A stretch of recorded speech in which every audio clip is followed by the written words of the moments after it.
नमस्कार दोस्तों, स्वागत है आप सबका जी24 के यूट्यूब चैनल पर।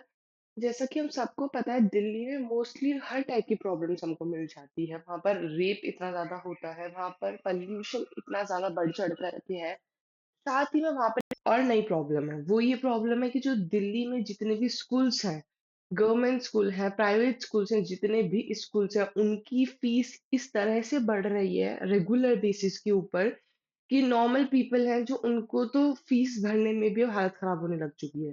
तो उन चीज़ों को देख कर के जो दिल्ली है, उन्होंने एक बहुत ही स्ट्रॉन्ग मूव लिया है जिससे कि जो प्राइवेट स्कूल की जो फीस है, उनको कंट्रोल करा जा सके। क्योंकि फीस बहुत ही ज़्यादा तेज़ी से बढ़ती चली जाती है और अगर इन फीस को ना दें, मतलब पेरेंट्स कोई-कोई पेरेंट्स हैं जो फीस नहीं भर पाते इतनी ज़्यादा, थोड़ी बहुत ऊपर-नीचे हो जाती है, तो उन बच्चों के साथ गलत बिहेव करा जाता है। तो इनसे रिलेटेड जो कुछ भी हम इस वीडियो में देखते हैं आगे, आप देख सकते हो कि जो दिल्ली कैबिनेट है, उन्होंने एक बिल है जो कि अप्रूव करा है, जिसके अंदर फीस को रेगुलेट करने की बात करी है गवर्नमेंट और प्राइवेट स्कूल्स के अंदर, ठीक है? ये एक दिल्ली यहाँ पर बहुत ज़्यादा मोर्चा निकाला गया था और ना बहुत सारी चीज़ें जो कि अभी दिल्ली के अंदर हो रही थी। उससे पहले जिसने भी टेलीग्राम लिंक को जॉइन नहीं करा है, ये क्यूआर कोड आप स्कैन कर लीजिए, जिससे कि आपको टाइम टू टाइम अपडेट मिलती जाया करे। साथ ही में जिसने भी जीके 24 ऐप को डाउनलोड नहीं करा है, उसको डाउनलोड कर लीजिए। जो शुरू के 10,000 यूज़र्स होंगे, उनको 1 महीने की पीडीएफ सिर्फ़ ₹1 की मिलेगी, यानी कि 12 महीने की पीडीएफ केवल ₹12 की। तो इस अपॉर्च्युनिटी को लेना ना भूलिएगा। तो हम देख लेते हैं कि हुआ क्या है। जो दिल्ली गवर्नमेंट है, उसने एक बहुत ही इम्पोर्टेंट स्टेप लिया है, जिसके अंदर उन्होंने ये जो स्कूल फी बढ़ने की तरफ अपना कंसर्न दिखाया है, ठीक है? साथ ही में उन्होंने Delhi school education fixation and regulation of fees bill, जो दिल्ली स्कूल एजुकेशन बिल है 2025 का, एक लागू करा है, जिसके अंदर transparency in fixation and regulation of fees, जिसके अंदर कौन-सी फ़ीस कब दे रहे हैं, उसके अंदर क्या-क्या चीज़ें इंक्लूड है, हर तरह से उस चीज़ का एकदम ट्रांसपेरेंसी होगी। कोई ऐसा नहीं है कि कोई इंसान ज़्यादा दे रहा है, कोई कम दे रहा है। एकदम इक्वल। और कब-कब वो फ़ीस बढ़ेगी, ये चीज़ भी नोटिस डिसाइड होगा। ये सारी चीज़ों की बेसिस पे सारी चीज़ें निकाली गई हैं। ये जो लेजिस्लेशन है, ये इम्पोर्टेंट इसलिए था जिससे कि ट्रांसपेरेंसी आए, फेयरनेस आए कि सबके साथ एक तरह से बर्ताव करा जाए और जो फ़ी का जो स्ट्रक्चर है उसके अंदर ट्रांसपेरेंसी है। सबसे मेन चीज़ ये है जो फ़ी का स्ट्रक्चर है। बहुत लोग होते हैं कि 2-2 लोगों से 1-1 लोगों से 2-2 बार ट्यूशन फ़ीस ले लेते हैं। तो और उनका कोई रिकॉर्ड भी नहीं होता है। तो फिर एक प्रॉपर रिकॉर्ड हो कि कब कौन-सी फ़ीस लेनी है, उसके अलावा कोई भी फ़ीस नहीं आएगी, ठीक है? पूरी सिटी के अंदर ये चीज़ें। बैकग्राउंड देख लिया जाए तो सबसे मेन दिक्कत थी अनरेगुलेटेड फ़ी हाइक्स। कभी भी पैसे बढ़ाए जा रहे थे। जो फ़ीस है वो कभी भी बढ़ा रहे थे स्कूल है जो। कुछ सालों से जो पेरेंट्स हैं दिल्ली के, उनको एक कंप्लेन है जिसके अंदर बिना किसी रीज़न के फ्रीक्वेंट फी बढ़ाए जा रहे हैं, हाइक हो रही है प्राइवेट और गवर्नमेंट स्कूल्स के अंदर, ठीक है? बिना किसी रीज़न्स के। बहुत सारे स्कूल्स हैं, उन्होंने एक्यूज़्ड भी करा है, मतलब कि जो बच्चे पैसे नहीं दे पा रहे थे, तो इस वजह से उन्होंने बच्चों को एक्यूज़्ड करा है। सोचो, मतलब उन्होंने अलग-अलग चीज़ों के लिए एक्यूज़ भी करा है कि तुम ट्यूशन की फीस दे दो, हम डेवलपमेंट के लिए फीस ले रहे हैं, हम इंफ्रास्ट्रक्चर के लिए फीस ले रहे हैं, हम एक्टिविटी फीस ले रहे हैं। मतलब बिना किसी जस्टिफिकेशन के उन्होंने इन तरह से एक्यूज़ लगा-लगा के, इस तरह से प्रोहिबिट कर के उन्होंने सारी चीज़ें करी है। दूसरा था lack of effective regulation. Of course अगर ये चीज़ हो रही है, इसका ये मतलब है कि कोई रेगुलेशन नहीं है। तो जो एग्जिस्टिंग लॉ है, जो दिल्ली स्कूल एजुकेशन एक्ट है जो कि 1973 का है, उसको वो वीक प्रोवि हैड एक बहुत ही खराब वीक प्रोविज़न देखा गया है फी रेगुलेशन को देख कर के, जिसकी वज़ह से जो स्कूल्स हैं, वो सब के सब एक्सप्लॉइट हो रहे हैं, ठीक है? खराब हो रहे हैं। यहाँ पर कोई भी इंस्टीट्यूशन मैकेनिज़्म नहीं है पेरेंट्स के लिए जिसके अंदर वो अपील कर सकें, ये जो पैसे बढ़ रहे हैं, अपनी जाकर के बात रख सकें, ऐसा पेरेंट्स के लिए कोई भी इंस्टीट्यूशनल मैकेनिज़्म नहीं बना रखा। फिर आता है public pressure and legal push, ठीक है?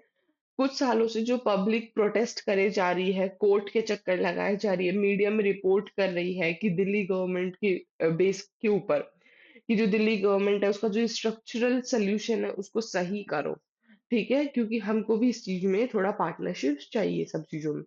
तो जो दिल्ली गवर्नमेंट है उसने एक शो कॉज़ नोटिस निकाला है 11 प्राइवेट स्कूल के लिए, ठीक है? अभी इंस्पेक्शन करा था जो आशीष सूद हैं, इन्होंने मिनिस्टर ने और जो रेखा जी हैं, इन्होंने इंस्पेक्शन करा था और देख कर के 11 प्राइवेट स्कूल्स हैं, उनके लिए एक नोटिस निकाला है, ठीक है? जिसको सब डिविजनल मजिस्ट्रेट है, एसडीएम है, वो लीड करेगा, ठीक है? जिसके अंदर जितनी भी इर्रेगुलरिटीज़ होंगी, उनको देखा जाएगा। जो एजुकेशन मिनिस्टर है दिल्ली के आशीष सूद, उन्होंने कन्फर्म करा है कि जो गवर्नमेंट है, वो बहुत ही ज़्यादा स्ट्रिक्ट एक्शन लेगी इन सारी चीज़ों के ऊपर, ठीक है? और साथ ही में जो दिल्ली हाई कोर्ट है, वो एक बहुत ही स्ट्रॉन्ग क्रिटिसिज्म निकाल रही है दिल्ली पब्लिक स्कूल्स के लिए, जो कि द्वारका के अंदर है। द्वारका दिल्ली में एक जगह है, वहाँ पर एक दिल्ली पब्लिक स्कूल है, डीपीएस स्कूल है, जिसके अगेंस्ट बहुत ही बड़ा हाई कोर्ट ने एक स्ट्रॉन्ग क्रिटिसिज्म निकाला है, ठीक है? कि मतलब उसके अंदर क्या होता था, कुछ पेरेंट्स हैं जो कि फीस नहीं दे पाए थे, तो उन्होंने बच्चों को एक रूम में बंद कर दिया था फीस ना देने की वजह से। तो ये चीज़ होने की वजह से आई मीन लाइब्रेरी में बंद कर दिया। तो ये सारी चीज़ें होने की वजह से एक बहुत ही स्ट्रॉन्ग क्रिटिसिज्म उन्होंने निकाला है। अब जो नया लेजिस्लेशन है, जो नए रूल्स हैं, उसके अंदर क्या है, इस बिल के अंदर सबसे पहला है एप्लीकेबिलिटी। अ, तो सबसे पहले अपन ये देख लेते हैं, जो दिल्ली कैबिनेट है, उसने दिल्ली स्कूल एजुकेशन बिल 2025 इसको निकाला है, जिसके अंदर उन्होंने पूरा स्कूल फीस है और कैसे उसको देखा जाएगा, उसको सेट करा है। ठीक है? ये 1677 प्राइवेट स्कूल्स हैं, उनके ऊपर लागू करा गया और गवर्नमेंट स्कूल्स के ऊपर दिल्ली के अंदर, ठीक है? ये नर्सरी से लेकर के 12th क्लास तक को कवर करेगा, ऐसा नहीं कुछ क्लास उसके लिए है, पूरी क्लासेस को कवर करेगा। 3 टायर ओवरसाइट मैकेनिज्म होगा, मतलब कि 3 हिस्सों में उसको देखा जाएगा। सबसे पहले स्कूल लेवल फी रेगुलेशन कमिटी, ये कमिटी बनाई जाएगी जो कि स्कूल लेवल पर होगी, ठीक है? इसके अंदर एक प्रिंसिपल होंगे, 3 सीनियर टीचर्स होंगे और साथ ही में 5 पेरेंट्स होंगे जो कि बहुत ही ज़्यादा मैंडेटरी हैं। 2 वुमेन होनी चाहिए और 1 एससी, एसटी, ओबीसी कोई भी हो सकता है। तो जो 5 पेरेंट्स हैं वो तो कंपल्सरी है ही है। फंक्शन क्या होगा? ये देखेंगे, ये अप्रूव करेंगे, अगर पैसे बढ़ाने चाहिए तो ठीक है, नहीं बढ़ाने चाहिए तो नहीं बढ़ेंगे। तो ये सारी चीज़ों को ये देखेंगे, ठीक है? और ये एन्श्योर करेंगे कि जितना भी इंक्रीज़ होगा, वो स्कूल की अगर नीड है, तभी इंक्रीज़ हो। ऑडिट रिपोर्ट को देखेंगे, इन्फ्लेशन देखेंगे कि भई महँगाई कितनी बढ़ रही है। अगर महँगाई बहुत बढ़ रही है, तो उनको फीस नहीं बढ़ानी चाहिए, जिससे कि पेरेंट्स के ऊपर बोझ ना पड़े। ऑफ कोर्स बात है, अगर पेरेंट्स पे बोझ पड़ेगा तो एंड में क्या होगा? अगर आप पे बच्चों के साथ भी इस तरह से बिहेव करोगे तो बच्चे स्कूल आना बंद कर देंगे और पेरेंट्स स्कूल छुड़वा देंगे। तो उससे तुम्हारी इकोनॉमी ही खराब होगी और कुछ सही नहीं होगा। तो बेटर है उस चीज़ को सुधार सकते हैं। दूसरा लेवल होगा डिस्ट्रिक्ट लेवल पर, ठीक है? जो इसको डिस्ट्रिक्ट एजुकेशन ऑफिसर जो होंगे डीईओ और एक सीनियर ब्यूरोक्रेट होंगे, वो इसको हेड करेंगे, ठीक है? पेरेंट्स है वो अपील कर सकते हैं अगर वो डिससैटिस्फाई हैं डिसीजन से तो। अगर वो स्कूल की कमिटी है उसके डिसीजन से अगर वो डिससैटिस्फाइड है तो पेरेंट इसके अंदर अपील करने आ सकते हैं। फिर है एक थर्ड है स्टेट लेवल पर, ठीक है?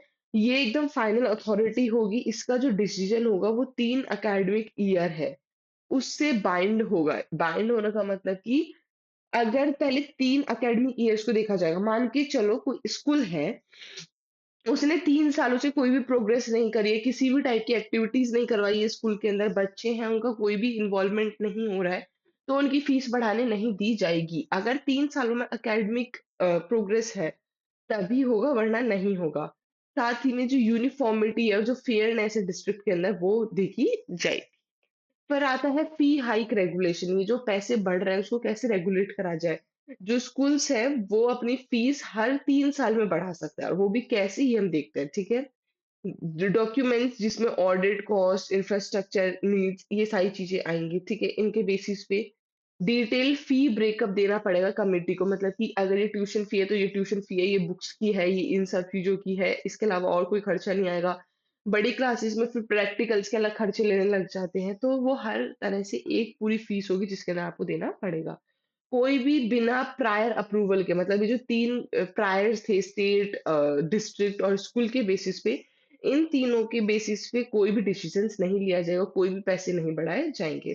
पेनल्टीज़ क्या होगी? अगर कोई भी इन रूल्स को तोड़ता है, तो उनको 1 लाख से 10 लाख तक का फाइन देना पड़ेगा। वो कितना बड़ा वॉयलेशन है उसके ऊपर डिपेंड होगा। ठीक है?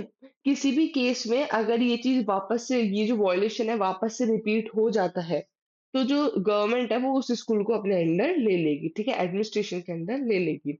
जो प्रोविज़न है रेगुलर ऑडिट और मैंडेटरी फी डिस्क्लोज़र्स का ऑन स्कूल वेबसाइट्स। जो स्कूल की जितनी भी वेबसाइट्स हैं, ऑडिट कब होगा, मैंडेटरी फी कब होगी, डिस्क्लोज़र उसका सब कुछ वो जो प्रोविज़न है वो स्कूल की वेबसाइट पे दे दिया जाएगा। प्रोटेक्शन देख लिया जाए और हरेसमेंट देख लिया जाए इनके अगेंस्ट। तो जो बिल है उसने स्कूल में क्या-क्या चीज़ों को बैन करा है। अगर रिज़ल्ट और सर्टिफ़िकेट है, अगर किसी बच्चे ने फीस पे नहीं करी है तो तुम रिज़ल्ट और सर्टिफ़िकेट को रोक नहीं लगा सकते, ठीक है? ऐसा होता है जब तक तुम फीस भरोगे तभी तुमको रिज़ल्ट दिया जाएगा तो ऐसा अब नहीं होगा, ठीक है? ह्यूमिलेटिंग नहीं, स्टूडेंट्स को तुम पेमेंट की ना होने की वज़ह से तो मार नहीं सकते हो, एक्सपेल नहीं कर सकते हो, ह्यूमिलेट नहीं कर सकते हो। ठीक है, जो स्टूडेंट्स हैं उनको तुम क्लास से नहीं हटा सकते हो, स्पोर्ट्स में नहीं आने दे सकते हो, करिकुलर एक्टिविटीज़ है, उनके ना हिस्सा लेने से मना नहीं कर सकते हो फीस पे नहीं होने की वजह से। और किसी भी टाइप का साइकोलॉजिकल प्रेशर तुम बच्चों के ऊपर नहीं डालोगे फाइनेंस को लेकर के, ठीक है? ये सबसे बड़ी चीज़ होती है। पॉलिटिकल और एडमिनिस्ट्रेटिव सिग्निफिकेंस देख लिया जाए तो जो सीएम रेखा गुप्ता जी हैं, जो अभी 2025 में ही बनी है, उन्होंने इसको हिस्टोरिक और बोल्ड मूव कहा है, ठीक है? जिसके अंदर उन्होंने पेरेंटल जो भी एजुकेशन मिनिस्टर हैं आशीष सूद, उनको बोला है मतलब उनकी तरफ से बोला है कि ये जो पेरेंटल एक्सप्लॉइटेशन इतना ज़्यादा हो रहा है दिल्ली के अंदर, ठीक है? तो उन्होंने कुछ बिल्स हैं जिनको देख कर के करा है। जो सुप्रीम कोर्ट है वो स्कूल फी रेगुलेशन की जो गाइडलाइंस है उनको देखेगी। बेस्ट प्रैक्टिसेस जो स्टेट से जैसे महाराष्ट्र, तमिलनाडु, राजस्थान इनसे जितनी भी बेस्ट प्रैक्टिसेस होंगी वो दिल्ली फॉलो करेगा। जो बिल है जो फाइनेंशियल ऑटोनॉमी स्कूल और पेरेंट के बीच में है, जो स्ट्राइक करती है तो उसको देखा जाएगा। ठीक है, अपन देखो इधर देख लेते हैं की जो कंपैरिज़न देख लेते हैं कहाँ क्या-क्या होगा। 3 सालों में अगर फीस बढ़ानी है तो दिल्ली में ये फीस बढ़ाई जाएगी 2025 के बिल को लेकर के अब। राजस्थान में, तमिलनाडु में नहीं, महाराष्ट्र में नहीं है और गुजरात में नहीं है। मैंडेटरी होगा पेरेंटल इन्वॉल्वमेंट तो दिल्ली में होगा, राजस्थान में कुछ-कुछ होगा, थोड़ा बहुत होगा मतलब पार्शियल होगा, ठीक है? तमिलनाडु में नहीं है, महाराष्ट्र में नहीं है, गुजरात में नहीं है। मल्टी लेवल जो कमिटी स्ट्रक्चर बनाया गया है जिसमें स्कूल, डिस्ट्रिक्ट और स्टेट है तो उसमें राजस्थान में दिल्ली में भी होगा, राजस्थान में नहीं है, तमिलनाडु में नहीं है, महाराष्ट्र और गुजरात में है। पेनल्टीज़ जो लगेगी गवर्नमेंट के ऊपर, तो वो जो लगाएँगे, उसके अंदर क्या होगा, जो दिल्ली है वहाँ पर होगा, राजस्थान में नहीं है, तमिलनाडु में है, महाराष्ट्र में नहीं है और गुजरात में भी नहीं है। यानी कि दिल्ली और तमिलनाडु में ही है। स्टूडेंट प्रोटेक्शन जो एक्ट है, वो कहाँ पर होगा, दिल्ली में भी है, राजस्थान में नहीं है, तमिलनाडु में भी है और महाराष्ट्र, गुजरात में ये चीज़ नहीं है। अब इसके बाद क्या होगा? तो जो बिल है वो अभी कुछ टाइम में ही दिल्ली लेजिस्लेटिव असेंबली उसके अंदर रख दिया जाएगा, क्या-क्या चीज़ कब-कब होगी। कुछ टाइम के बाद रूल्स और नोटिफ़िकेशंस हैं उनको ऑपरेशनल अलग-अलग तरह से डिफाइन कर दिया जाएगा। जो बिल है वो रिपील और रिप्लेस हो सकता है 1973 जो एक्ट है, उसको लेकर के, ठीक है? उनके अंडर उसको करा सकते हैं। कंक्लूजन देख लिया जाए तो मेन कंक्लूजन इनका ये है कि जो एक्सप्लॉयटेशन हो रहा है बच्चों का पेरेंट्स का वो रोका जाए। जो ट्रस्ट है पेरेंट्स के अंदर वापस से स्कूल को लेकर के वापस से उसको बिल्ड करा जाए कि हम नहीं ये चीज़ को तोड़ेंगे क्योंकि और दूसरी चीज़ एक स्ट्रक्चर्ड क्रिएट करा जाए जिसके अंदर ट्रांसपेरेंट एजुकेशन इकोसिस्टम हो दिल्ली के अंदर कि ये चीज़ पेरेंट्स को भी पता है और वही चीज़ स्कूल के अंदर हो रही है। उसके अलावा कुछ भी नहीं हो रहा है, जो कि बहुत इंपॉर्टेंट चीज़ है। आप देख सकते हो जो आप कम्युनिटी है, वो है जो नेक्स्ट पार्टी होती है यानी कि मतलब जो अपोजिंग पार्टी होती है, उन्होंने इसको एकदम प्रोटेस्ट करा है। ठीक है कि ये प्राइवेट स्कूल फी एक्ट है, ये क्यों निकाला है? इन सब चीज़ों को उन्होंने क्रिटिसाइज़ करा है इस बिल को। तो ये चीज़ अपन को नहीं देखनी है क्योंकि ये चीज़ बहुत ज़्यादा इम्पोर्टेंट है। एक एमसीक्यू है which of the following with respect to education governance in India is correct? इनमें से इंडिया में गवर्नमेंट एजुकेशन को लेकर के कौन-सा आंसर है जो कि सही है? एजुकेशन वो स्टेट लिस्ट का सब्जेक्ट है या जो स्टेट है वो कैन नॉट लेजिस्लेट और अनएडेड स्कूल मैटर्स ठीक है? स्टेट नहीं देख सकता तो इनसे रिलेटेड जो भी है वो आपको कमेंट बॉक्स में बताना है।